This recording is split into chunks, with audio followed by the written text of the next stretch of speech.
జిల్లాలో తొలి దశ సర్పంచ్ ఎన్నికలు ముగిశాయి. ఎన్నికల ఫలితాలు కూడా వెలువడ్డాయి.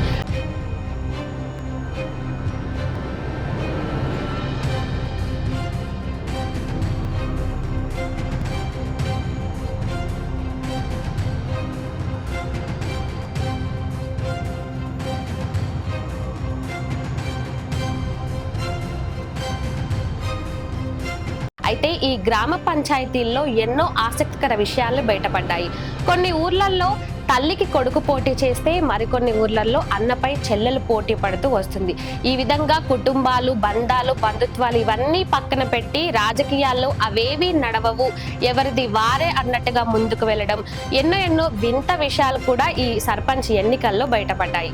అయితే మొత్తం 189 మండలాల్లో గ్రామ పంచాయతీ ఎన్నికలు జరగవలసింది ఉండగా, అంటే 4236 గ్రామ పంచాయతీల్లో సర్పంచ్ ఎన్నికలు తొలి విడతల్లో జరగాల్సి ఉంది. అయితే ఇందులో 396 గ్రామ పంచాయతీలు ఏకగ్రీవం అయ్యాయి. అదేవిధంగా 9000కు పైగా వార్డు మెంబర్లు కూడా ఏకగ్రీవం అయ్యారు. ఇక మొత్తానికి కొన్ని సర్పంచ్ ఎన్నికలు ఏవైతే కొన్ని ఊర్లలో జరిగాయో అక్కడ 2383 స్థానాల్లో అధికార పార్టీలో ఉన్న కాంగ్రెస్ మద్దతుదారులు ముందంజలో ఉన్నారు. ఇక ప్రతిపక్ష హోదాలో ఉన్న బీఆర్ఎస్ పార్టీకి సంబంధించి 1146 స్థానాల్లో బీఆర్ఎస్ పార్టీ మద్దతుదారులు రెండో స్థానంలో ఉన్నారు. అయితే ఈ సర్పంచ్ ఎన్నికలు కూడా చాలా ఆసక్తికరంగా జరిగాయనే చెప్పుకోవాలి. కొన్ని ఊర్లలో ఆశావాహులు, అంటే ఒకే పార్టీకి చెందిన వాళ్ళు ఇద్దరిద్దరు సైతం పోటీలో ఉండడము, అంటే ఇక్కడ బీఫామ్ తో పని ఉండదు కాబట్టి, అంటే ఒక పార్టీ ఏదైతే ఉందో ఆ పార్టీకి ఎప్పటి నుంచో నిలబడాలి అనుకున్న ఆశావాహులు ఎవరైతే ఉన్నారో వాళ్ళు ఒకే పార్టీ నుంచి ఇద్దరిద్దరు సైతం నిలబడిన వాళ్ళు కూడా ఉన్నారు.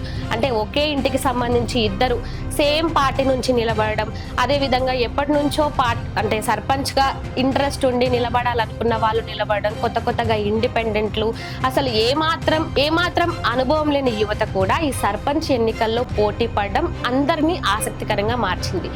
అదే విధంగా బీఆర్ఎస్ పార్టీ నుంచి చూసుకున్నా, కాంగ్రెస్ పార్టీ నుంచి చూసుకున్నా, బీజేపీ పార్టీ నుంచి చూసుకున్నా, అంటే గ్రామాల స్థాయిలో కాబట్టి లోకల్ గా పోరు అనేది చాలా రసవత్తరంగా ఉంటుంది. ఎక్కడ చూసినా కూడా లేదు మనోడే గెలవాలి, లేదు వీళ్ళే గెలవాలి అంటూ ఊరంతా ఏకమై ఒక పార్టీకి సపోర్ట్ చేయడం, ఇంకొంతమంది ఇంకో పార్టీకి సపోర్ట్ చేయడం, ఇలా గ్రామ పంచాయతీ ఎన్నికలు ఎంత హడావిడిగా ఎంత రసవత్తరంగా జరిగాయంటే అంత రసవత్తరంగా జరిగాయి.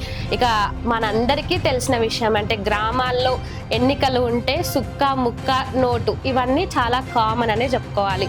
అంటే ఒక ఆయన వచ్చి ఇట్లనే మాట్లాడి ఎన్నికల ప్రచారం లేదు నాకే ఓటేయాలని చెప్పి, అదేవిధంగా పైసలు ఇచ్చి వెనకాల మందులు ఇచ్చి, ఇవన్నీ కామన్ గా సర్పంచ్ ఎన్నికల్లో జరుగుతూనే ఉంటాయి. అలాంటి ఎన్నో వింతలు విశేషాలు కూడా సర్పంచ్ ఎన్నికల్లో జరిగే ఉంటాయి కూడా. ఇక ఈ తరహాలోనే ఇటు 3 ప్రధాన పార్టీలు మాత్రమే కాకుండా ఎంతో మంది ఇండిపెండెంట్ అభ్యర్థులు సైతం ఈ సర్పంచ్ ఎన్నికల్లో ముందంజలో ఉన్నారు. అంటే ఇటు పార్టీల పరంగా చూసుకుంటే గ్రామ స్థాయిలో చాలా మంది పార్టీలకు ఫేవర్ గా ఉంటారు, పార్టీలకు సపోర్ట్ గా ఉంటారు. అలాంటిది ఏ పార్టీకి సపోర్ట్ లేకుండా ఇండిపెండెంట్ గా సర్పంచ్ ఎన్నికల్లో పోటీ చేసిన వాళ్ళు దాదాపుగా 455 స్థానాలను కైవసం చేసుకున్నారు. ఏ పార్టీ అండ లేకుండా, ఎవరి సపోర్ట్ లేకుండా, కేవలం ప్రజలను నమ్ముకొని, అంటే ఊర్లో వాళ్ళు చేసిన మంచి పనులు కానీ ఇవన్నీ చూసి కూడా దాదాపుగా 455 స్థానాల్లో ఇండిపెండెంట్ అభ్యర్థులు ముందంజలో ఉన్నారు. ఇక ఈ విధంగా చూసుకుంటే మొత్తానికి అధికార కాంగ్రెస్ పార్టీనే ముందంజలో ఉంది. ఇక హస్తం పార్టీనే హవా చూపుకుందనే చెప్పాలి. ఏకంగా 2383 స్థానాల్లో కాంగ్రెస్ పార్టీ మద్దతుదారులు గెలిచారు. ఇక ప్రతిపక్ష బీఆర్ఎస్ పార్టీ రెండో స్థానంలో ఉంది. ఇక మరీ దారుణంగా బీజేపీ పరిస్థితి చూసుకుంటే ఇండిపెండెంట్ అభ్యర్థులే బెటర్ అని చెప్పుకోవాలి. ఇండిపెండెంట్ అభ్యర్థులు 455 స్థానాలను గెలుచుకున్నారు. కానీ బీజేపీ పార్టీ మాత్రం 181 స్థానాలకు మాత్రమే పరిమితం అయ్యింది. ఇక రెండో విడతలో ఏ విధంగా ఉండబోతున్నాయో సర్పంచ్ ఎన్నికలు చూడాలి. ఇక అప్పుడు ఏ పార్టీ ముందంజలో ఉంటుంది, ఏ పార్టీ వెనుక ఉంటుంది, అసలు ఎవరు ఎక్కువ హవా చూపుతారన్నది ఇవన్నీ వేచి చూడాలి.